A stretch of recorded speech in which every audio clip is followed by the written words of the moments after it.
Last episode ఎక్కడ end అయిందో ఈ ఎపిసోడ్ అక్కడే స్టార్ట్ అయింది. మనకి యాక్టర్ లీని చూపిస్తారు. అండ్ ఆ యాక్టర్ లీ ఎవరో కాదు, నేను ఇంతకుముందు చెప్పిన యాటిట్యూడ్ స్టార్ అనమాట.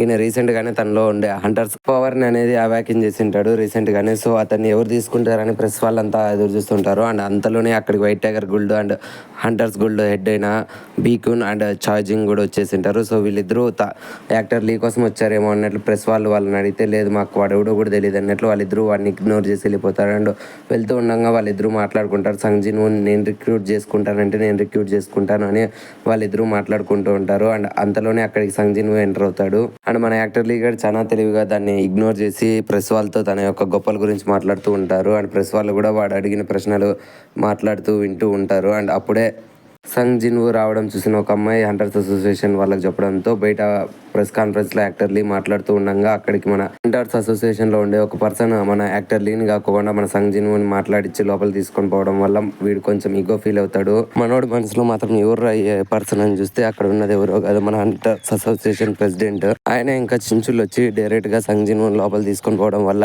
ఆడియన్స్ అటెన్షన్ మొత్తం సంగ్ జిన్వూ వైపు తిరుగుతుంది. అండ్ అది యాక్టర్ లీ గారు చూసి తట్టుకోలేకపోతాడు. మన సంగ్ జిన్వూని హంటర్స్ అసోసియేషన్ ప్రెసిడెంట్ లోపలికి తీసుకొని వెళ్ళి నువ్వు ఏ టైప్ ఆఫ్ హంటర్ అంటాడు. మన సంగ్ జిన్వూ దానికి నేను అటాక్ చేస్తాను ప్లస్ షాడోస్ని సమన్ చేస్తాను అంటాడు. అది విన్న మన హంటర్స్ అసోసియేషన్ ప్రెసిడెంట్ ఏది ఒక షాడోని ఎక్స్ట్రాక్ట్ చేయమంటే మన షాడోని సమన్ చేస్తాడు సంగ్ జిన్వూ.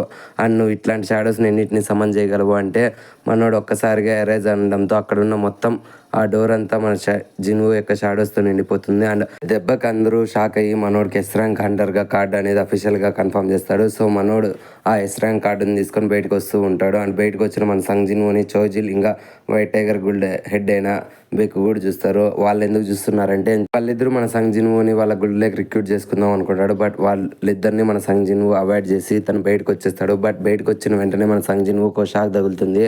వరల్డ్ వైడ్ అందరు రిపోర్టర్స్ మన సంగ్ జిన్వూని ఫోటో తీస్తారు. అది ఎందుకంటే ఇప్పుడు కొరియాలో 10th ఎస్ ర్యాంక్ హంటర్గా మన సంగ్ జిన్వూ రికార్డ్ సృష్టించింటాడు.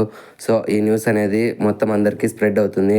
మన జింగ్చాను అండ్ సంగ్ జిన్వూ ఓల్డ్ ఫ్రెండ్స్ అందరూ ఆ విషయాన్ని చూసి అందరూ సంతోషపడతారు. బట్ మన సంగ్ జిన్వూ మాత్రం ఎటువంటి ఆడంబరం లేకోకుండా సైలెంట్గా అక్కడి నుంచి ఎస్కేప్ అయిపోతాడు. అండ్ రెప్పపాట్లో అక్కడి నుంచి మాయమైపోయిన మన సంగుని చూసి చాయ్జాంగ్ ఇంకా వైట్ టైగర్ హెడ్ బీక్ కూడా ఇద్దరు షాక్ అవుతారు. ఇంత ఫాస్ట్గా అతను ఎలా తప్పించుకొని వెళ్ళిపోయాడు అది కెమెరాకి తెలియకుండా. అండ్ అతని పవర్ని చూసి ఇద్దరు షాక్ అవుతారు. తర్వాత మన జిన్వూ హంటర్స్ ఆప్షన్లోకి వెళ్తాడు. అండ్ అక్కడ కొన్ని ఐటమ్స్ని కొందాం అనుకొని మన జిన్వూ అక్కడికి వెళ్ళి చూస్తాడు. అండ్ ఆ కొన్ని ఐటమ్స్ నచ్చుతాయి. దాని తర్వాత తన దగ్గర ఉన్న ఒక డ్యాగర్ సేల్ చేద్దాం అన్నట్లు అది ఆ డ్యాగర్ని ఆ పర్సన్కి చూపిస్తే అతను దీన్ని మేము 100 millions కొంటామంటాడు. సో దాన్ని విని మన జిన్వూ షాక్ అవుతాడు. బికాస్ ఆ డ్యాగర్ని మనోడు కేవలం 2 millionsకే తన స్టోర్లో కొనింటాడు. సో ఇతను బయట కొనేదానికంటే తన స్టోర్లో కొనేదే చాలా వాల్యుబుల్ అండ్ ఐటమ్స్ అని మన జిన్వూ డిసైడ్ అయ్యి అక్కడ నుంచి ఏం కొనుక్కోకుండానే వెళ్ళిపోతాడు. అండ్ ఇంకొక side white tigers guild head అయిన బేక్ మనకు చూపిస్తారు. బేక్ సంగ్ జిన్వూ గురించి ఆలోచిస్తుంటాడు. సంగ్ జిన్వూ ఎలా ఇంతకు ముందు కంటే ఇప్పటికి డైలీ స్ట్రాంగ్ ఎలా అవుతున్నాడో అతనికి అర్థం కాదు. అండ్ ఇంకొక సైడ్ మన సంగ్ జిన్వూ జిన్నాతో మాట్లాడుతుంటాడు. సో మీడియా వాళ్ళంతా మన జిన్వూ ఎస్ ర్యాంక్ అవ్వడంతో తెగ ఫేమస్ అయిపోయి అందరూ వాళ్ళ రూమ్ ముందరే వెయిట్ చేస్తూ ఉంటారు. సో ఇంకోసారి డోర్ నాక్ అవడంతో ఎవరని చూస్తే మన జిన్హో వచ్చింటాడు జిన్హో కోసం. సో మన జిన్హో ఇతనితో పాటు నేను బయటకు వెళ్తున్నాను, ఒక వారం రోజుల తర్వాత వస్తాను అంటాడు. సో దానికి మన జిన్హో కూడా మేనేజ్ చేస్తాడు. దాని తర్వాత మన జిన్హో కూడా అది చెప్పేసి జిన్హో తన బిల్డింగ్ చుట్టూరా కొన్ని షాడోస్ ని జిన్హాకి సపోర్ట్ గా అండ్ తన లైన్ కి హెల్ప్ గా పెట్టేసి మనోడు ఇప్పటి నుంచి మీరు ఇక్కడే పని చేయాలి అండ్ జిన్హాన్ జాగ్రత్తగా చూసుకోవాలని చెప్పి కొన్ని షాడోస్ ని అక్కడే వదిలేస్తాడు. అండ్ దాని తర్వాత మన జిన్హోకి బాయ్ చెప్పేసి అతను ఒక డంజన్ లోకి వెళ్ళిపోతాడు. అండ్ జిన్హో కూడా ఆలోచించుకుంటూ తన ఇంటి నుంచి వదిలేశాను అని చెప్పడంతో దాని గురించి ఆలోచిస్తూ ఉంటాడు. అండ్ ఇంకొక సైడ్ డంజన్ లోపలికి వెళ్ళి మన జిన్హో ఆలోచిస్తూ ఉంటాడు. జిన్హో తన ఇంట్లో నుంచి బయటికి రావడం జిన్హోకి చెప్పింటాడు. సో దాని గురించి మన జిన్హో ఆలోచిస్తూ ఉంటాడు.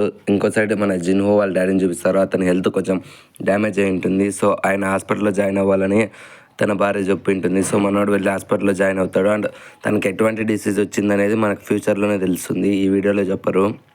అండ్ మనోడు కూడా చెప్తాడు జిన్హోకి ఎటువంటి రీజన్ చెప్పకండి, నాకు వచ్చిన జబ్బు గురించి జిన్హోకి తెలియకూడదు అని వాళ్ళు మాట్లాడుకుంటారు. అండ్ దీనికి ప్యారలల్గా మనకి ఒక యాంట్ని చూపిస్తారు, ఎగిరే యాంట్ని. సో ఆ యాంట్ మనుషుల కల్లా చూస్తూ ఉంటుంది కోపంగా. అండ్ దీనికి ప్యారలల్గా లోపల డంజన్ లోపల మన జిన్హో తన టీమ్స్ని 2 divides-గా డివైడ్ చేసి త్వరగా మిషన్స్ని కంప్లీట్ చేయడానికి 2 వైపులా పంపిస్తాడు. సో మనోడు పెద్ద పెద్ద ఎనిమీస్ని అటాక్ చేస్తూ ఉంటాడు.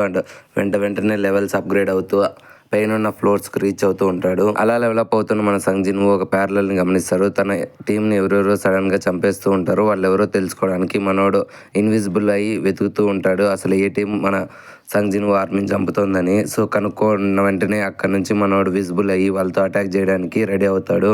అండ్ ఇక్కడితో ఎపిసోడ్ కంప్లీట్ అయిపోయింది ఫ్రెండ్స్.